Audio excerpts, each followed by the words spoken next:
to the first ever Garmin Guru show that's going to be different than everything else. This is along the Quest for 5 type videos. Well, here's what we're going to do. At all times, in the corner of the video, up in the top left hand or top right hand corner of the screen, you'll get to see what I get to see. For example, if we're leaving the ramp right now and I've got it on the side view images, you'll get to see it. You'll understand what we're going through and what we're looking at and things like that. So it's going to be something new. So no longer will you be worried about what we're seeing and asking the question, well, he caught it on Livescope, but I want to see it. You'll always see it. Every catch, every time we do it, we're going to break down some of the information. So there won't be as many fish catches in the videos. There won't be as many things to see in these videos. But one thing you'll know is you'll get all the information you need. So right now I'm leaving the boat ramp and I'm going to fish a dock, and it's one of the famous docks that I've done. I've done a few videos on it. But what I'm going to do is I'm going to drive by that dock and take a look and see if I can tell where they're at on these docks. I want to kind of take a look at it, and that way I can kind of devise a plan and actually see if they are on the docks and things like that. So we're coming up to the dock here, and what I like to do is I've got it going, and I will slow down the boat. That way I can get a great image on the screen. Now, I'm not trying to get a detail like how many fish are on this or how many fish are on that. But what I am trying to do is see if I can see the areas they are located on this dock. So here we go. I've got the dock coming into view right here, and I can see in the back area of the docks right there, beautiful.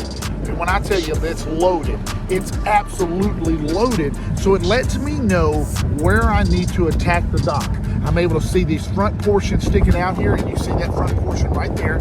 It's on the screen there, so I know exactly where to go in. And I'm also, secondly, I know that there are fish on that dock. So I don't have to waste a whole lot of time. So now I can get out, go fishing. I'm gonna put some minnows on. But first, let's take a look at what we'll be fishing with right now. Let's go.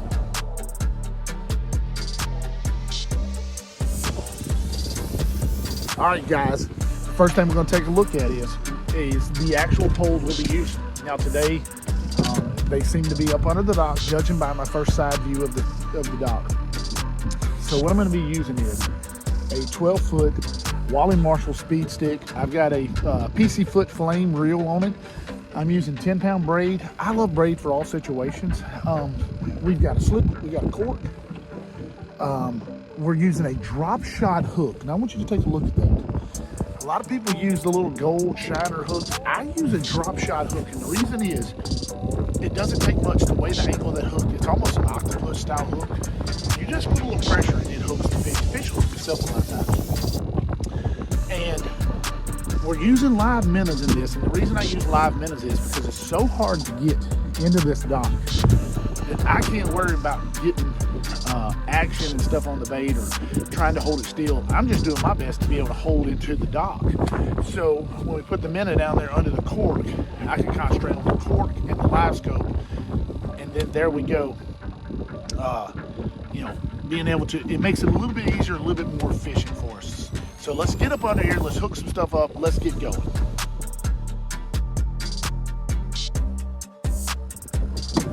First thing I want to talk about is how I set my Livescope up.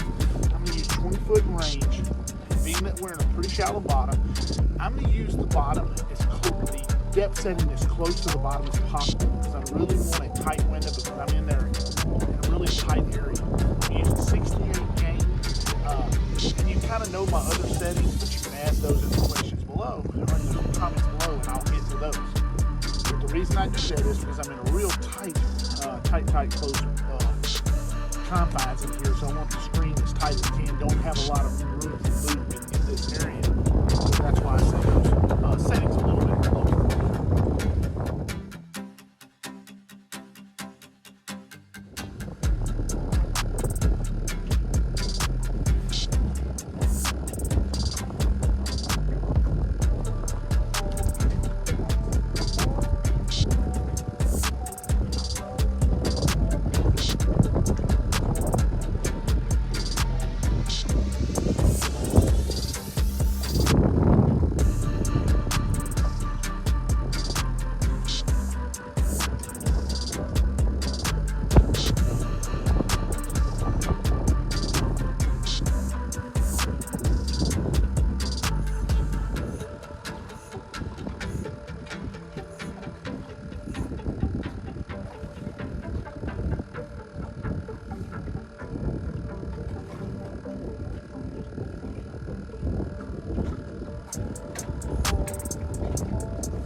Crappie.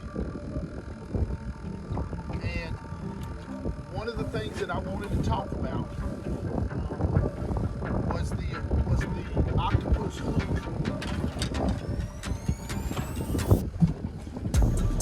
One thing I wanted to talk about was this octopus hook. I never set the hook on that fish. You have to excuse me. I mean, a real nice crappie. That's a eater, baby. That's what I'm saying. I never set the hook on that. Wanted to talk about the settings. Remember, we're at 20 foot forward range, about 10 foot down range because we're at 7 or 8 foot of water. Using a cork and a minnow because of the tough situation. We have the wind blowing in the dock. It's very, very difficult for me not only to get into this dock, but it's also difficult for me to stay in position on this dock. You get a lot of stuff broke in these situations. You just got to take the time to be careful and using minnows. One thing I will tell you about this is after every fish, no matter what, minnows ain't that expensive. After every fish, I chum the water to give me a new minnow. And then we're going to get back in there. But I hope you enjoy seeing the electronics part of this the whole time. So guys, stay tuned, keep on with this, and right now we're going to go to a little small tip, just a tip that we have. We're going to start doing these. We're going to have tips in this. We're going to have a lot. This is going to be an awesome show.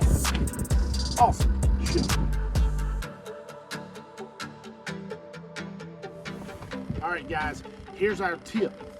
When I was over on Lake Fork, I ran into an unfortunate situation. Big bad waves, and although it was my fault, it caused something that I needed to know how to get done. As I ran across the lake, where I have my cables that run from the batteries to the actual front to the trolling motor, they're running to a block. The cables run in, the trolling motors run in, the screws. Well, they came loose. Well, when they came loose, what did that cause? That caused me to lose sync with my pedal. My pedal lost Bluetooth sync. Now, how do you redo these? Very, very simple, but you need to know how to do this because there was 4 foot waves, so I needed to know how to do this fast. I needed to know how to do it correctly, and I didn't have time to play around because Lake Fork is very dangerous, especially with 3 and 4 foot waves, and some of the places even more dangerous than that. So let's get into how we're going to do this. What you'll do is, if the unit is not working, you want to go ahead and take the power supply. If it's run off batteries, you'll go ahead and take this little piece off right here. All right. If it's run off batteries, you'll go ahead and remove this tab. If it's hardwired, you want to go ahead and get ready to remove it because that is part of resetting. What you have to do is bring the unit within 3 feet of the trolling motor while the trolling motor is powered on. At that time, you'll want to remove the power supply, whether it be a cord or the battery. Then 1, 2, 3. 1, 2, 3, put the unit in pairing mode. You'll reinstall your power, whether it be the cable or the batteries. Hold down the spot lock until it turns blue. And then when it blinks green,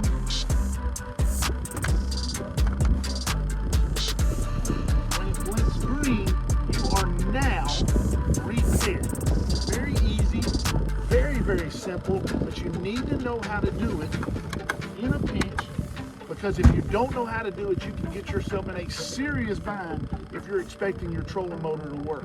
These type of things happen, but you need to know how to handle them and handle them quickly.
Another perfect eating size crappie. One thing that I'm using now is I'm using the wind to kind of drift myself upwards. I'm letting the bait go short of it and then drift through it. It looks real natural with that minnow. He's just kind of swimming. He's actually trying to swim up current because the wind is so strong. There is actually a current. So he's trying to swim up current, and it looks like they're swimming away, and I'm telling you what, they can't hardly take it.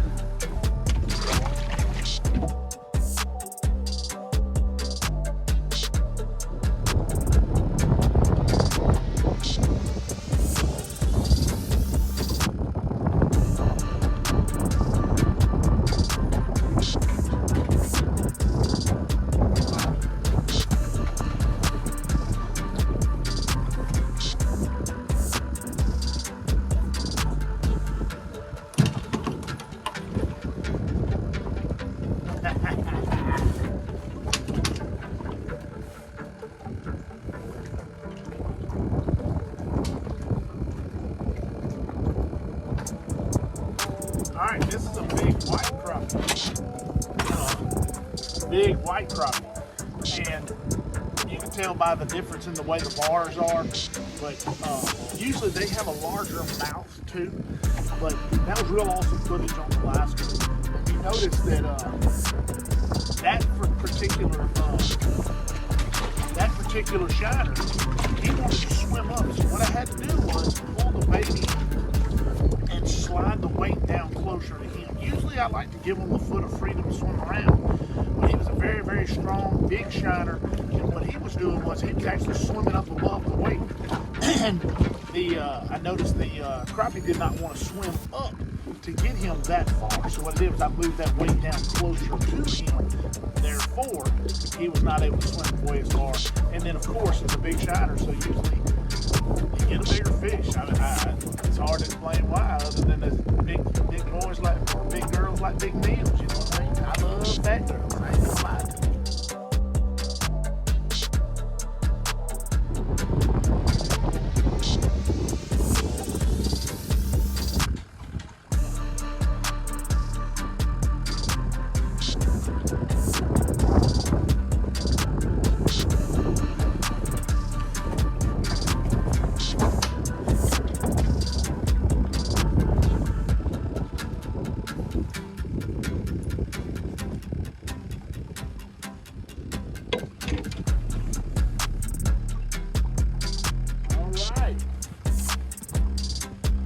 another white crappie. I think it was a white crappie. I threw it in there too fast for it. But boy, they are being super stubborn today. If you've got to move the bait, they hardly won't bite. You have to let that bait drift in there. Very slow and very natural. And I hope that's showing on the video.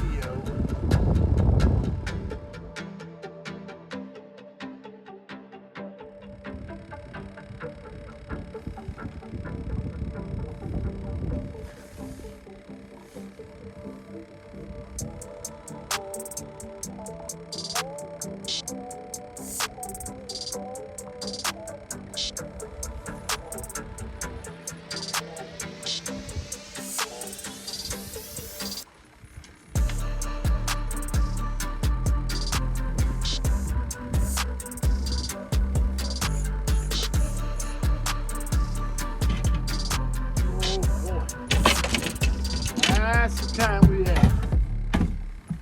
That's the time we're after.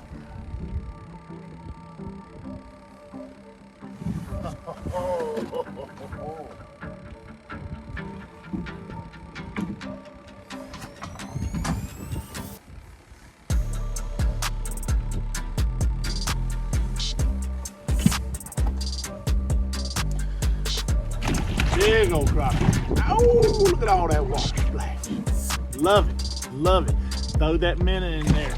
Just let it drift. And I seen him swim up. So when I seen him swim up to the bait, then I started concentrating on the cork. I'm using both back and forth. I'm not just sitting there staring at the cork, not sitting there staring at the screen. I'm using both back and forth.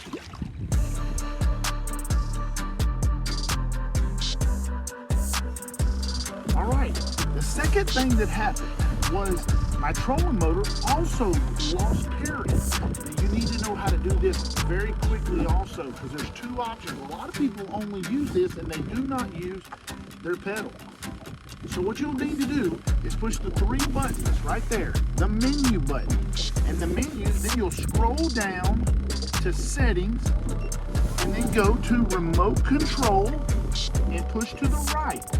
Now you'll scroll down to pairing. Now, when you do this, you'll need to pair it. Here's the deal. You need to take and push the button on your trolling motor 3 times, the power button, in rapid succession, and then the Bluetooth will turn blue. 1, 2, 3. Bluetooth is blue. You'll take and push, it says start. Now, it is pairing the remote. It says now loading. And it is okay, it is paired. So now I can hit spot lock and my remote is paired, and that happened in less than a minute. Remember, dangerous situations as we get to this winter time, you need to know how to do these things if something happens to your remote or your trolling motor. Both of them are paired, both of them are ready to go. It's very important to be able to use both of these in an emergency situation and to know how to repair them and repair them quickly. Guys, that is your tip of the week.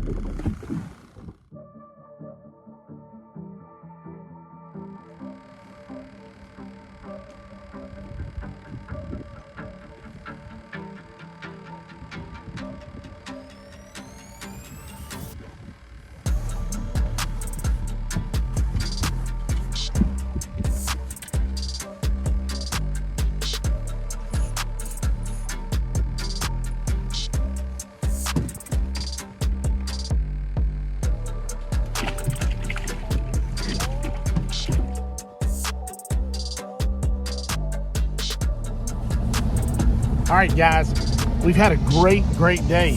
But one of the things I like to always do is while I'm leaving, I'll rescan a spot to see if things have changed. It's all about learning and educating yourself.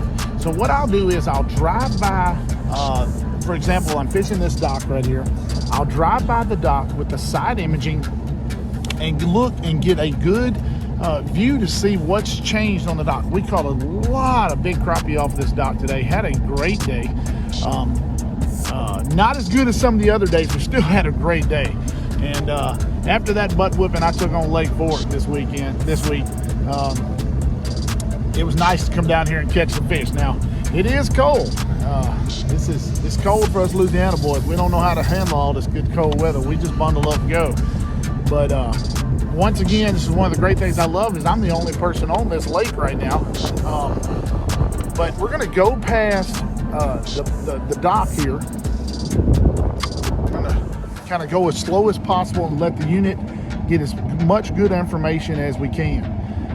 As I'm driving by the unit here, I can look, as driving by the dock, I can look and see that a lot of the big crappie that were on this dock, they are no longer there. Now I do see some areas where they seem to be have moved to that are areas that I can't access or access the way that, you know, because of the way the dock's built. So sometimes it's like that. But we had a great day. We caught them on corks and minnows, which seems to be the best way under this dock because they get buried way up under there and it's very hard to stay in touch. If you were fishing a jig, you need a 16-foot pole, and boy, you think it's hard now getting around with a 12-foot pole in there. I can only imagine what a 16-foot pole would be. But guys, thanks for watching. Thanks for subscribing. I want to put some pictures of these big crappie here at the end as we go home, but I'm going to just kind of scroll by it again. Remember, these videos, whatever, if I am on this camera, you will be seeing what's on the screen. So you'll never wonder again, what am I seeing? You'll always know. And so that is going to be the staple of what we do going forward. And there's going to be, you know, tips in each show. It's just going to be a different show. But I mean, I'm just going by it again. I love to keep going by stuff and learning and really seeing how the fishing's changed and how the fish have changed in relation to that, and how I have changed them. And I'm gonna tell you, these fish have just about vacated this dock. I'm looking at it right there. I don't see much of anything on the dock.